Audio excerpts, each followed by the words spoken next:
Bullies laugh at the new kid's silence, unaware he's a champion fighter. Michael Mitchell hunched his shoulders as he walked through the crowded hallway of Westlake High School, trying to make himself as small as possible. At 15, he was slightly shorter than average for his age, with a round face and a softness around his middle that made him an easy target. His brown hair fell across his forehead in an attempt to hide his eyes, which darted nervously from side to side as he navigated the sea of unfamiliar faces. It was only his third day at Westlake, and already he'd mapped out the safest routes between classes, the paths least likely to bring him into contact with the trio who'd singled him. Out on day one, Michael clutched his books tighter to his chest, his knuckles whitening with the effort. If he could just make it to Mr. Peterson's history class without, "Well, look who it is," the voice boomed from behind him, sending a chill down Michael's spine. "It's Pudgy Mitchell." Michael kept walking, quickening his pace slightly. Maybe if he pretended not to hear. A hand clamped down on his shoulder, spinning him around. Brandon Reeves towered over him, 6 feet of solid muscle topped with perfectly styled blonde hair and a smirk that never seemed to leave his face. Flanking him were his ever-present shadows, Tyler Hoffman, nearly as tall but lankier, with a perpetual sneer, and Marcus Johnson, shorter but built like a tank, his thick neck seeming to merge directly into his shoulders. "I'm talking to you, new kid," Brandon said, his voice carrying down the hallway. Students began to slow, forming a loose circle around the confrontation. Some looked uncomfortable, but no one stepped forward. "Don't you know it's rude to ignore people?" Michael swallowed hard. "I need to get to class." Brandon's eyebrows shot up in mock surprise. "Oh, he speaks. I was starting to think you were mute." He turned to his friends. "Hear that, guys? Pudgy needs to get to class." Tyler snatched Michael's history textbook from his arms. "What's the rush?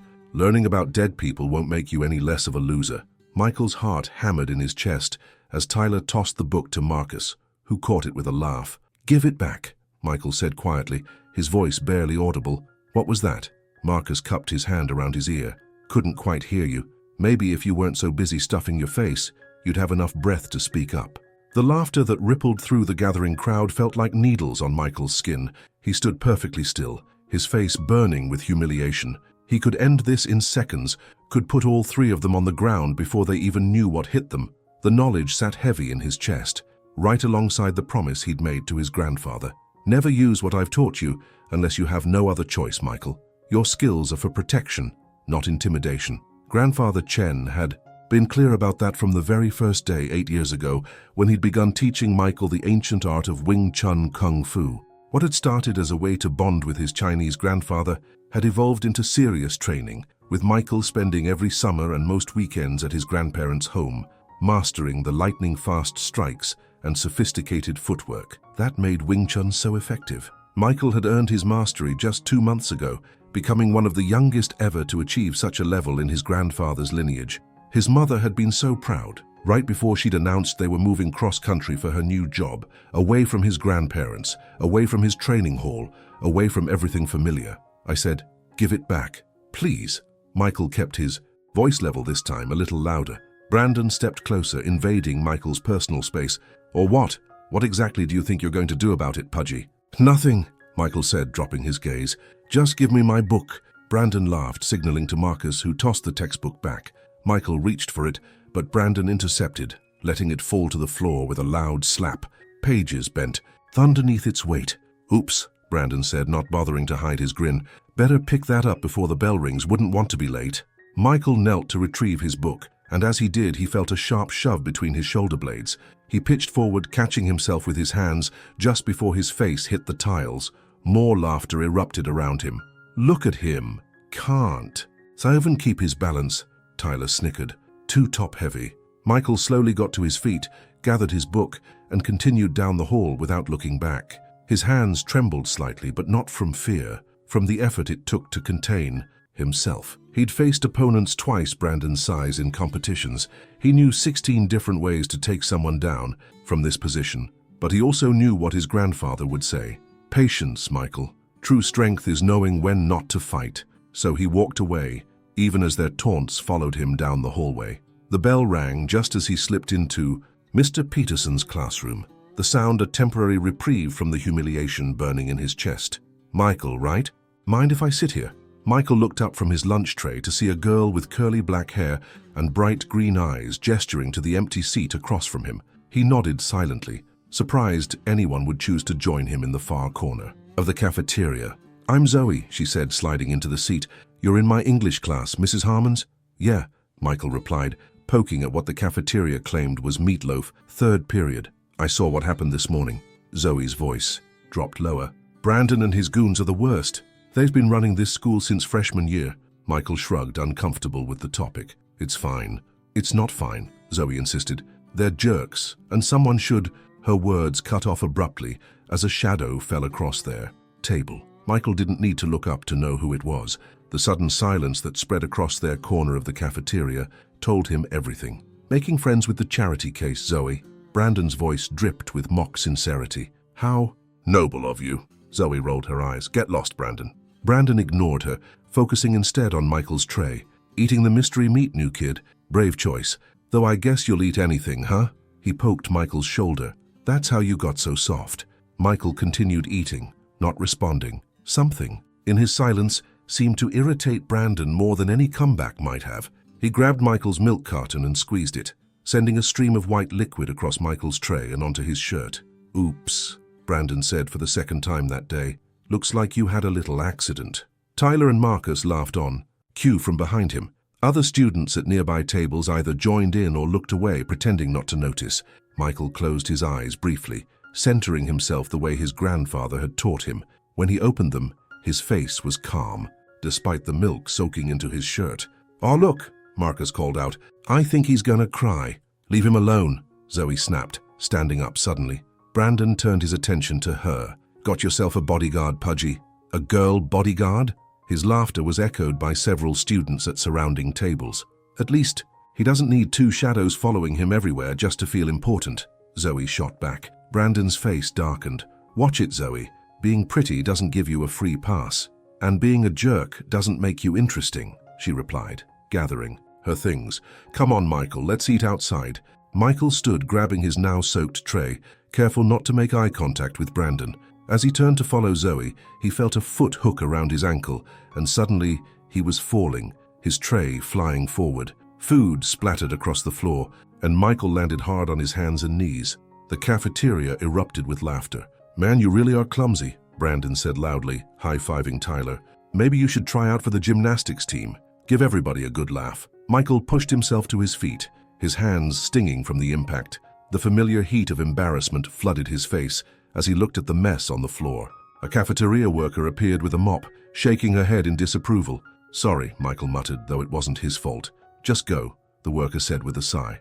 "I'll clean it up," Michael nodded, turning away from the continuing laughter. Zoe waited by the cafeteria doors, her face a mask of sympathy that somehow made Michael feel worse. He didn't want sympathy. He wanted— No, he wouldn't think like that. Fighting back would only escalate things, would only turn him into exactly what his grandfather had warned against. He'd find another way through this. "You okay?" Zoe asked as they exited the cafeteria. "Yeah," Michael said, though they both knew it was a lie. "You know, it wouldn't be the worst thing if you stood up to them," Zoe said carefully. "Most bullies back down when someone finally pushes back." Michael shook his head. "I'm not looking for trouble." Zoe stopped walking, turning to face him directly. "Michael, trouble already found you, and it's not going away unless you make it." Her words echoed in his mind throughout the afternoon, mingling with memories of his grandfather's teachings. By the time the final bell rang, Michael had almost convinced himself that tomorrow would be better, that Brandon and his friends would eventually get bored and move on to another target. That conviction lasted until he reached his locker and found it plastered with printouts of a cartoon pig wearing glasses similar to his, with Michael the Piggy written across the top in bold marker. Students passing by snickered as Michael methodically removed each paper, folding them neatly before depositing them in a nearby trash can. His face remained impassive, but inside, something hard and cold was forming in the pit of his stomach. For the next 2 weeks, Michael's existence at Westlake High settled into a miserable pattern. Brandon and his crew seemed to take special delight in making each day worse than the last. They tripped him in the hallways, knocked books from his hands, left crude drawings on his desks, and once even stole his clothes during gym class, forcing him to wear lost and found items that were 3 sizes too small. Through it all, Michael maintained his silence, his passivity. He ignored Zoe's increasingly pointed suggestions that he should report the bullying to the school administration. "They won't do anything," he told her one day as they sat on the bleachers during lunch, his new sanctuary away from the cafeteria. "It would just make things worse." "How could it possibly be worse?" Zoe demanded. Michael didn't answer. He couldn't explain that what held him back wasn't fear, it was control. The careful, hard-won discipline his grandfather had instilled in him. Once, when he was 12, he'd used his training to hurt another boy who'd been taunting him. The look of disappointment in his grandfather's eyes afterward had been unbearable. "The true master defeats the enemy within first," Grandfather Chen had said. "Anger is the enemy, Michael, not the boy." But as the days passed, Michael felt his resolve weakening. At night, he practiced in the basement of their new home, running through forms to center himself, trying to channel his frustration into the precise movements of Wing Chun. During these solitary sessions, he imagined standing up to Brandon, not hurting him, just stopping him, showing him that he'd chosen the wrong target. The breaking point came on a rainy Thursday during gym class. Coach Harmon had set up a wrestling unit, pairing students for practice matches on blue mats spread across the gymnasium floor. Michael had managed to fly under the radar for the first 2 days, but his luck ran out when Coach announced the day's pairings. Mitchell and Reeves, mat 3. Michael's stomach dropped as Brandon's face lit up with malicious glee. They took their positions on opposite sides of the mat, Brandon bouncing on the balls of his feet, while Michael stood perfectly still, his posture betraying nothing of the calculations running through his mind. "Remember, this is practice," Coach Harmon called out. "No cheap shots, first pin wins." At the whistle, Brandon charged forward like a bull, clearly intending to end the match quickly and humiliatingly. Michael sidestepped smoothly, not using any of his training, just a natural evasion that anyone might manage. Brandon narrowed his eyes, circling back. "Stop dancing and wrestle, Pudgy," he growled, loud enough for nearby students to hear. The second charge came faster. This time, Michael allowed himself to be caught, but rolled with the momentum, slipping out of Brandon's grasp before he could be pinned. It looked like luck to everyone watching, everyone except Zoe, whose eyes had narrowed thoughtfully from her spot on the sidelines. Brandon was getting frustrated now, his face reddening. "Stand still, you little—" He lunged again, and this time Michael made a show of trying to grapple, letting Brandon overpower him, but subtly shifting his weight so that the larger boy couldn't quite secure a pin. They struggled on the mat, Brandon growing increasingly angry, as what should have been an easy victory stretched into a full minute of effort. "Just stay down," Brandon panted, finally managing to press Michael's shoulders to the mat. Coach Harmon blew the whistle. "Pin! Reeves wins!" Brandon stood, raising his arms as though he'd accomplished something impressive rather than simply overpowering a supposedly weaker opponent. "Too easy," he announced, though his heavy breathing suggested otherwise. Michael got to his feet, brushing himself off. He'd let Brandon win without making it too obvious that he was doing so. It had seemed like the safest compromise. Neither fighting back nor completely surrendering. He was wrong. As the class moved on to other matches, Michael headed for the water fountain. He felt a hard shove from behind, sending him face first into the metal fixture. Pain exploded across his cheekbone as it connected with the edge of the fountain. "That's for making me look bad," Brandon hissed in his ear. "Next time, just take the loss like the loser you are." Michael straightened slowly, his hand coming up to his face. It came away smeared with red. The cut wasn't deep, but it was bleeding freely, hot and slick against his fingers. Something shifted inside him, not a breaking, a settling, like puzzle pieces finally clicking into place. He turned to face Brandon, and for the first time since arriving at Westlake, he made direct, unflinching eye contact with his tormentor.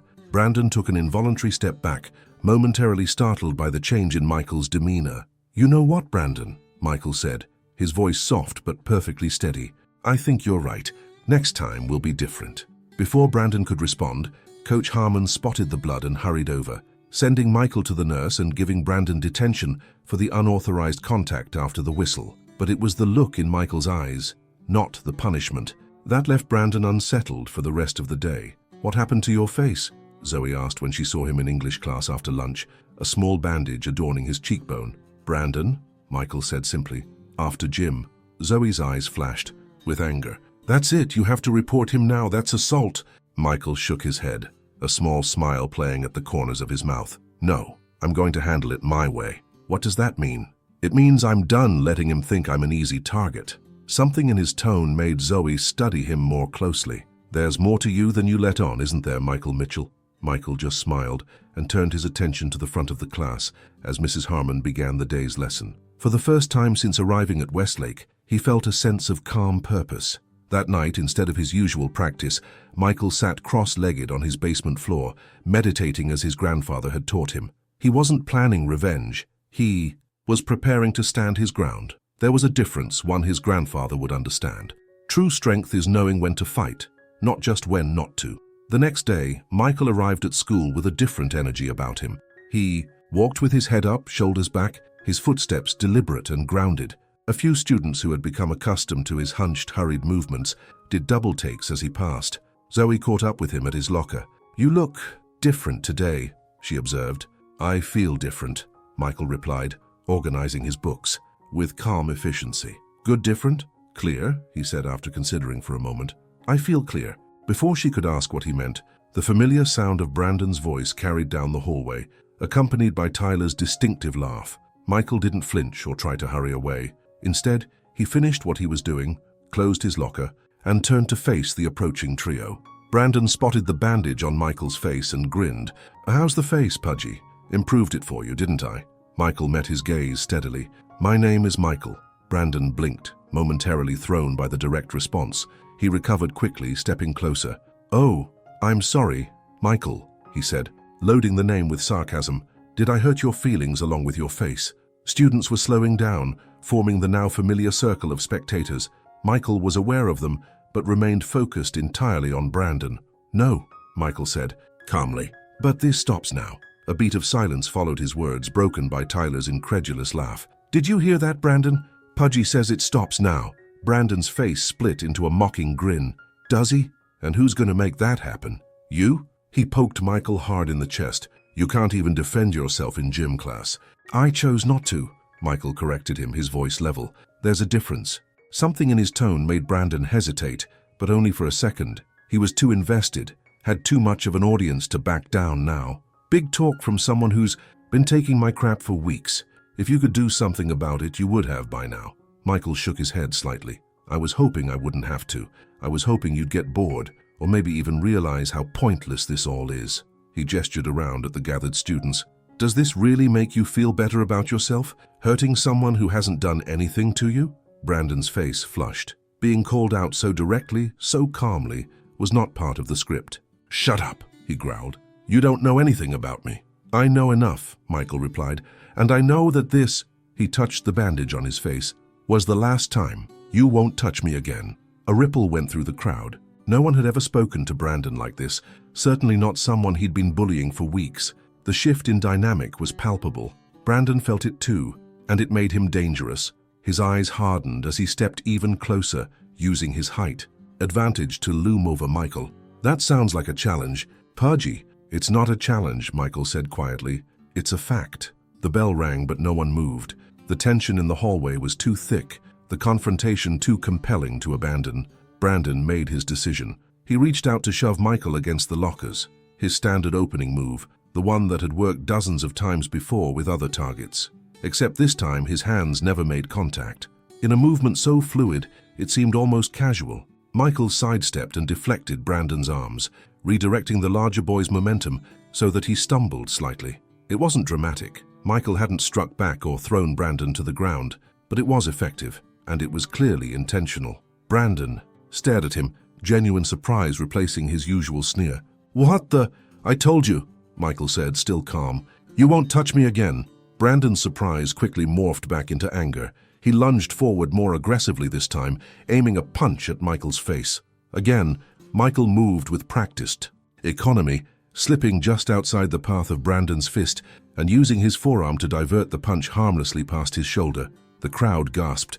This was no lucky dodge. Tyler and Marcus exchanged uncertain glances as Brandon stumbled again, thrown off balance by his own redirected force. This was not how these confrontations were supposed to go. "Fight back, you coward!" Brandon shouted, his face red with humiliation. "I don't want to fight you," Michael said, settling into a subtle, ready stance that only a trained eye would recognize. "I just want you to leave me alone." Brandon charged again, this time swinging wildly with both fists. Michael moved like water around the attacks, never striking back but never allowing himself to be hit either. Each of Brandon's increasingly desperate swings met empty air or was gently redirected away from its target. The crowd had gone from interested to enthralled. No one was leaving for class now, not even as a second bell rang, indicating they were all officially late. "What is he doing?" someone whispered loudly. "I don't know, but it's amazing," came the response. Brandon was breathing heavily now, frustration and exertion taking their toll. "Fight back!" he demanded again, his voice cracking slightly. Michael shook his head. "That's not why I learned what I know." "And what exactly do you know?" Brandon spat, trying to salvage his rapidly deteriorating reputation. "Wing Chun Kung Fu," Michael replied simply. "My grandfather is a master. He's been training me since I was 7. The revelation sent another ripple through the crowd. Whispers of Kung Fu and 7 years spread rapidly. Marcus stepped forward, apparently deciding it was time for backup. "Doesn't matter what fancy moves you know. There's 3 of us and 1 of you." Michael turned slightly, adjusting his stance to account for the new threat, but his expression remained calm. "Numbers don't matter as much as you think." "Let's test that theory," Tyler said, moving to flank Michael from the other side. Zoe pushed her way to the front of the crowd. 3 against 1? Real brave, guys. "Stay out of this," Brandon snapped at her before returning his attention to Michael. "Last chance to just take what's coming to you, Pudgy." Michael sighed. "My name is Michael, and I've already told you. This stops now." The 3 bullies exchanged glances, then moved in simultaneously. What followed happened so quickly that many of the onlookers would later debate exactly what they'd seen. Michael ducked under Marcus's wild swing, used Tyler's momentum to send him crashing into a locker with a precise redirection, and executed a perfect sweep that took Brandon's legs out from under him. In less than 5 seconds, Tyler was holding his shoulder and wincing. Marcus was off balance and confused, and Brandon was flat on his back, staring up at the ceiling with a dazed expression. Michael hadn't thrown a single punch. The hallway went completely silent. Michael stood in the center of the 3 disoriented bullies, his breathing steady and controlled. He looked down at Brandon. "Like I said, you won't touch me again, and you won't touch anyone else either. It's over." Brandon started to push himself up, his face a mask of fury and humiliation. "You think this changes anything? Is there a problem here?" Principal Davis's voice cut through the tension like a knife. The crowd of students immediately began to disperse, hurrying toward their classrooms with sudden urgency. "Mr. Reeves, Mr. Mitchell, why am I not surprised to find you at the center of this disruption?" Principal Davis surveyed the scene with practiced disapproval. "My office now, the rest of you," he pointed at Tyler and Marcus, "get to class." Michael followed Principal Davis without protest, Brandon trailing behind with a murderous glare directed at Michael's back.